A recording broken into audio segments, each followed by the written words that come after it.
नमस्कार दोस्तों, welcome to our podcast series in episode 2। तो आज हमारे साथ एक जानी मानी हस्ती मिसेस लोरी शुक्ला मैम हैं, एक ऐसी एजुकेशनिस्ट जिन्होंने शिक्षा के क्षेत्र में कई अचीवमेंट हासिल किए। बता दें, मैम को बच्चों को निःशुल्क शिक्षा उपलब्ध कराने के लिए सोशल वेलफेयर डिपार्टमेंट की तरफ से कई अवार्ड मिले, टाइम्स ऑफ इंडिया की तरफ से अचीवर्स अवार्ड, को गवर्नेंस अवार्ड, और इसी के साथ मैम ने कई अचीवमेंट हासिल किए। तो मैम से मेरा पहला सवाल है कि मैम, हर इंसान ज़िंदगी में कई सपने देखता है और कई लोग ऐसे भी होते हैं जिनके सामने क्लियर रास्ते होने के बावजूद भी वो अपने गोल को लेके भ्रमित रहते हैं। तो आप उनके लिए क्या कहना चाहेंगी कि एग्जैक्टली वो कैसे अपने उस रास्ते को चुनने में केपेबल बने जिससे वो सही गोल को सही समय पे हासिल कर पाएँ? देखिए दिव्या जी, आज की डेट में लोगों को साथ प्रॉब्लम सबसे बड़ी ये है कि वो अपने पोटेंशियल को समझने में समय ले लेते हैं। एक एज के बाद जाकर उनको समझ में आता है कि एग्जैक्टली हमारी कैपेबिलिटी या हमारा पोटेंशियल क्या है। बिल्कुल मैम, और उसी के साथ कितना सारा समय है जो उनका बीत जाता है। बिल्कुल। और फिर लगता है कि अब हमें लेट हो गया।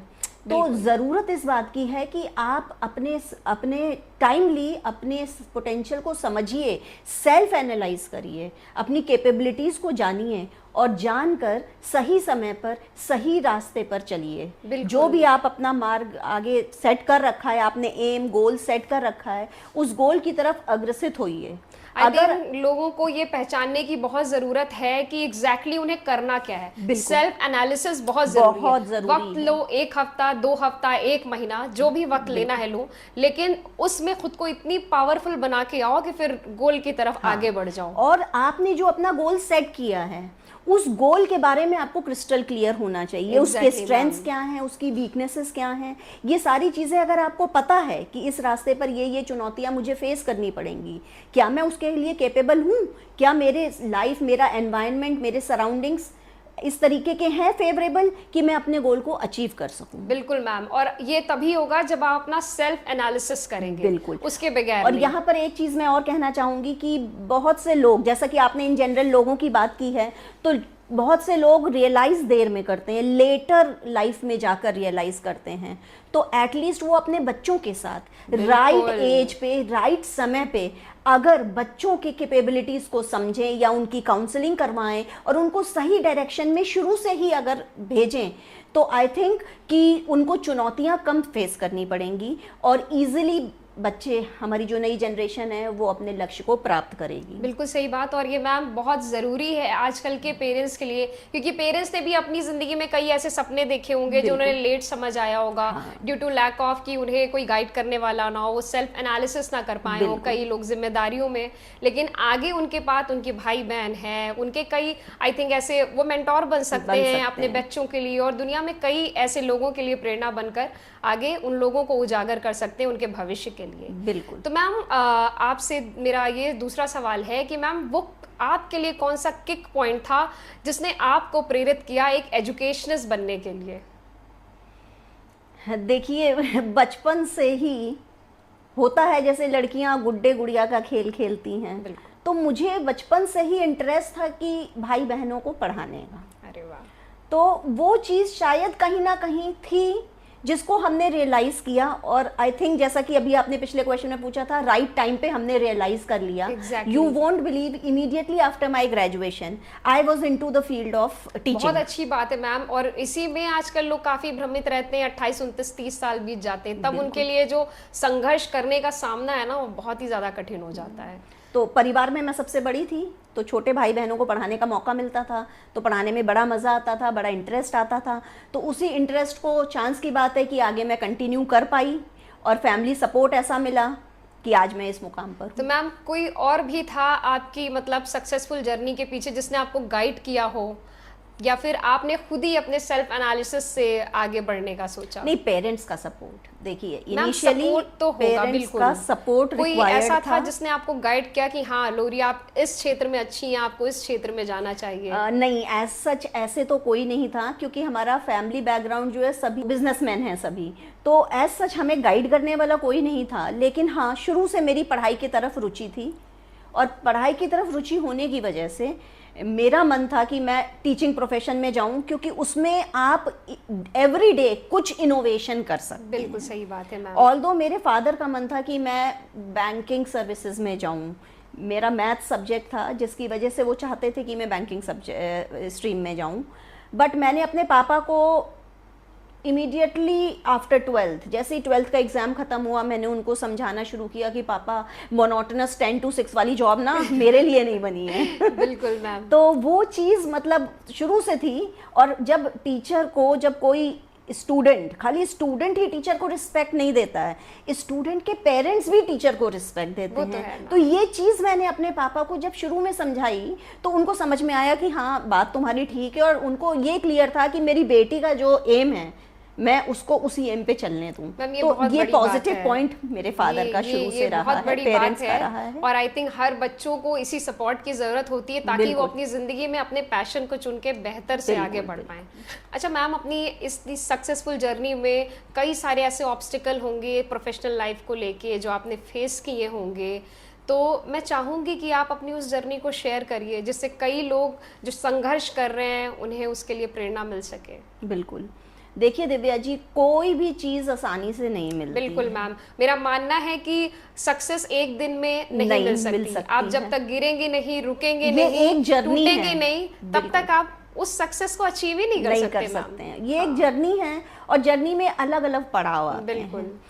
कभी पड़ाव कुछ ऐसे होते हैं जो आपको लगता है कि बहुत फेवरेबल हैं, हम बड़ा इंजॉय कर रहे हैं, अच्छा लग रहा है। कुछ पड़ाव ऐसे आ जाते हैं जहाँ पर हमें लगता है कि अरे नहीं, ये क्या हो गया, अब क्या होगा, कैसे होगा। तो ये सब चैलेंजेस सभी की लाइफ में आते हैं। बिल्कुल मैम। वो हमारे अपने ऊपर डिपेंड करता है कि हम उन चैलेंजेस को कैसे फेस करें। शुरू किया था पढ़ाना, ट्यूशन्स पढ़ाना, और उसके बाद टीचिंग प्रोफेशन में इतना आनंद आने लगा कि उसको मैं छोड़ नहीं पाई।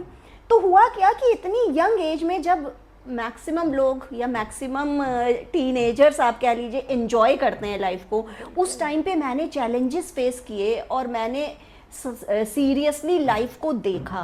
और वो स्टेज था कि वहाँ से आज तक जब भी कोई चैलेंज आया है, मतलब फैमिली सपोर्ट की वजह से सारे चैलेंजेस बहुत इजीली हमने फेस किए। बिल्कुल। और अब भी आज की डेट में भी जो रहता है चैलेंज, तो बेस्ट पार्ट ये है कि क्योंकि हस्बैंड भी मेरे साथ इसी प्रोफेशन में हैं, तो हम लोग एक दूसरे को बहुत अच्छे से समझते हैं और चैलेंजेस को फेस करने में दोनों एक दूसरे की हिम्मत अच्छा बढ़ाते मैम, हैं। शुरुआती दौर में आपने किस तरीके से ऑब्स्टिकल को फेस किया? मैं वो एक दो के बारे में जानना चाहूँगी। हो सकता है कई लोगों को उनसे प्रेरणा मिल सके और उनके सॉल्यूशंस मिल सके।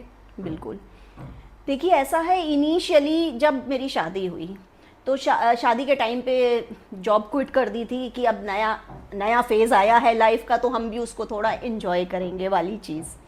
लेकिन हुआ क्या कि कुछ समय के बाद रियलाइज़ हुआ कि I am not made to sit at home.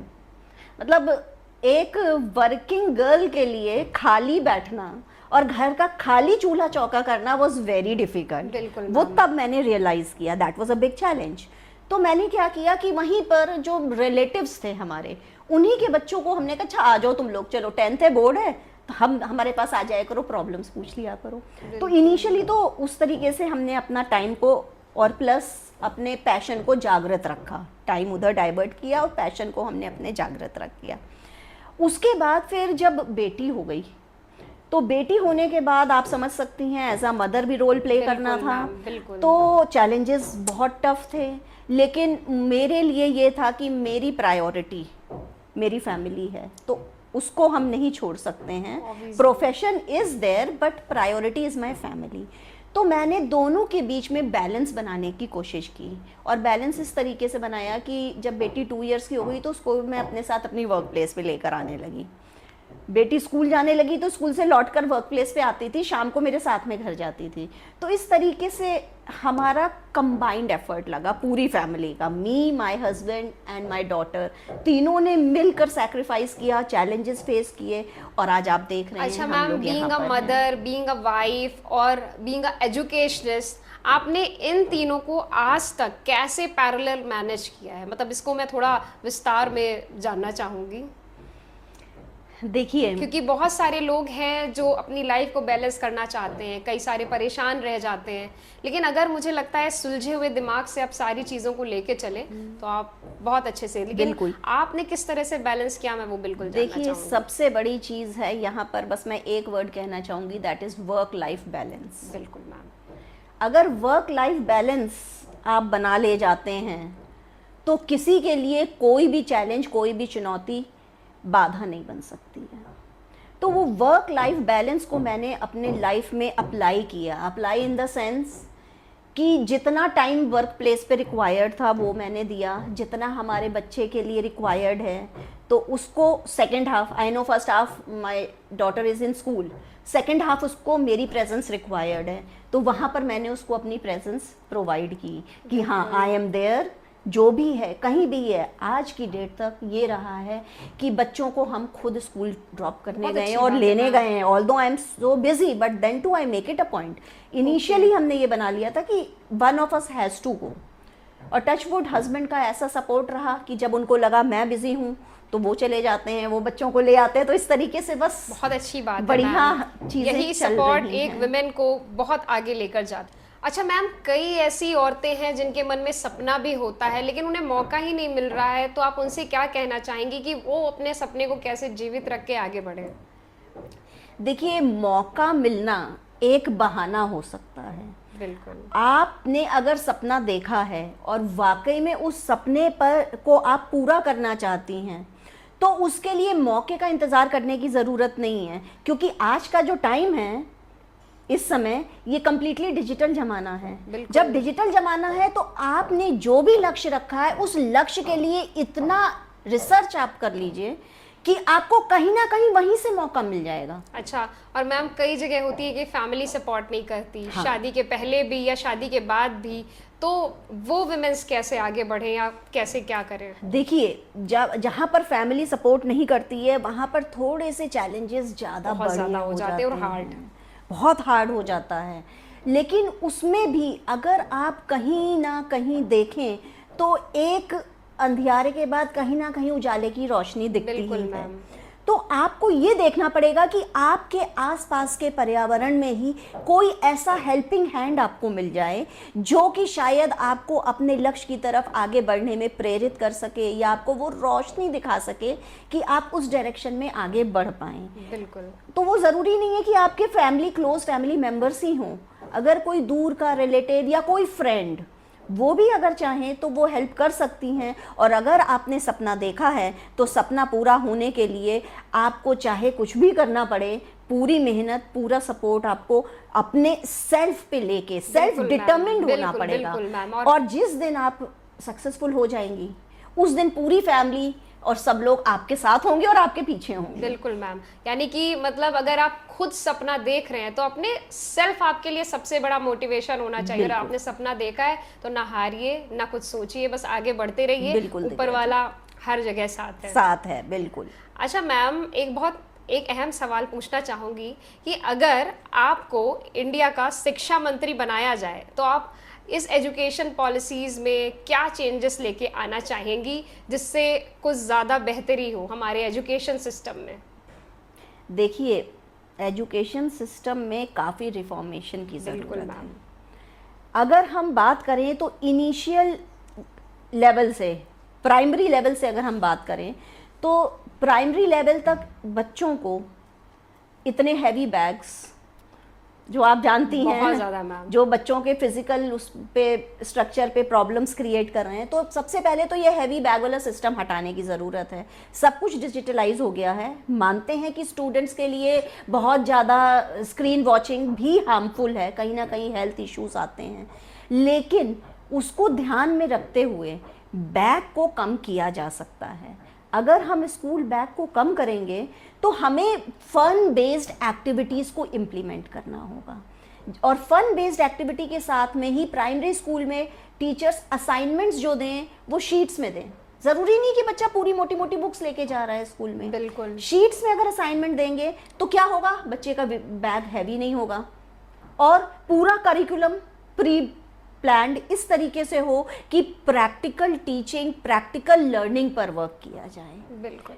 ये हो गई प्राइमरी लेवल की बात। बिल्कुल। प्राइमरी के बाद अगर हम बात करें हमें हाई स्कूल और इंटरमीडिएट लेवल पे, तो उस लेवल पे ज़्यादा ज़रूरत है वोकेशनल टीचिंग की। क्लास 8th के बाद हर स्कूल में एक करियर काउंसलर होना चाहिए। बिल्कुल मैम, इट्स वेरी क्योंकि इंपॉर्टेंट। अगर करियर काउंसलर होगा तो जिस तरीके से हमने आपने इतना लेट कर दिया अपनी लाइफ में बहुत struggle। सक्सेसफुल होने में या अपने लक्ष्य को अचीव करने में, वो बच्चा शुरू में ही समझ जाएगा, करियर काउंसलर उसको सही डायरेक्शन दे पाएगा, जिससे कि बच्चा क्लास 9th ऑनवर्ड्स ही राइट सब्जेक्ट का चॉइस कर पाए।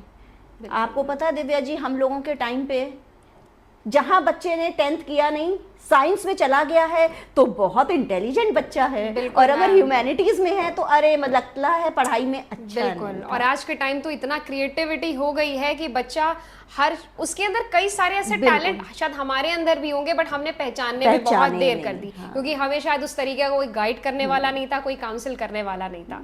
तो आई थिंक अगर स्कूल में काउंसलर्स होंगे, कॉलेजेस में काउंसलर्स होंगे, तो बच्चा आगे अपनी हायर स्टडी को प्रोफेशनलिज्म में उसी को चुनकर आगे बढ़ेगा और काफी तरक्की हासिल करेगा। हाँ, ये तो हो गई टीचिंग की बात। इसके साथ साथ बहुत ज़रूरी है कि स्कूल्स के इंफ्रास्ट्रक्चर पे वर्क किया जाए, टीचर्स को की जो है ट्रेनिंग रेगुलर बेसिस पे हो। गवर्नमेंट स्कूल्स जो चाहे प्राइमरी हो, थोड़ा ऊपर के देखिए कितना ज्यादा बच्चे वहां पे कोई पढ़ाई नहीं हो रही है। टीचर्स तो जरूरी है ये जो गैप आ गया है प्राइवेट एंड गवर्नमेंट स्कूल्स में, that gap needs to be bridged up. और उसको ब्रिज अप करने के लिए वही जैसा कि मैंने कहा complete reformation of education system की रिक्वायरमेंट है, तो वो करना पड़ेगा। और क्वालिटी एजुकेशन तभी मिल पाएगी जब हमारे पास क्वालिटी टीचर्स होंगे। बिल्कुल, है ना। तो टीचर्स की ट्रेनिंग पर वर्क करें, चाहे वो प्राइवेट सेक्टर का स्कूल हो चाहे वो गवर्नमेंट सेक्टर का स्कूल हो, वो रिक्वायर्ड है। हमारे एजुकेशन सिस्टम में सबसे पहले चाहे जितने भी प्रोफेशंस हैं, सभी प्रोफेशंस में टीचिंग प्रोफेशन को सबसे ऊपर रखा जाए, और इस प्रोफेशन में टीचर्स को बाउंड किया जाए कि वो एथिक्स का पालन करें और स्टूडेंट्स को सही डायरेक्शन दें, मॉरल टीचिंग्स दें, जिससे कि हमारा भविष्य, हमारी जनरेशन आने वाली वो प्रभावित हो, तभी आगे ग्रोथ कंट्री को मिल पाएगी। बिल्कुल मैम, सही बात है। तो इन सारे मुद्दों पे हमारे गवर्नमेंट को बहुत ध्यान देने की ज़रूरत है, जिससे कई ऐसी पॉलिसीज़ आए जिससे प्राइमरी से लेके हायर एजुकेशन में कई बदलाव किए जा सकें। अच्छा मैम, एक लास्ट सवाल मेरा आपसे कि हर लाइफ में हर किसी के कहीं ना कोई सपना होता है जो दिल के कोने में कसर छोड़ जाता है। तो अगर आज आपकी लाइफ आपको ये फ्रीडम दे उस एक रोल को या उस एक सपने को चुनने का, तो आप ऐसी वो क्या चीज़ है जो चुनना पसंद करेंगी? देखिए, अगर आप करंटली देखें तो I am playing a role of a mother, of a wife, of a daughter, as well as of head of institution. तो इन सभी रोल्स में अगर हम देखें तो बेस्ट रोल मेरे अकॉर्डिंग है as a mother. Yes ma'am. क्यों? क्योंकि देखिए, डॉटर कोई और भी हो सकता है, ठीक है, जो कि डॉटर वाला अपने पेरेंट्स के साथ वो रोल फॉलो करे। हेड ऑफ द इंस्टीट्यूट कोई भी कर सकता है, कोई भी एजुकेशनिस्ट हो सकता है, लेकिन मेरे बच्चों के लिए एज अ मदर जो मैं करूँगी वो मदर की प्लेस कोई नहीं ले सकता है।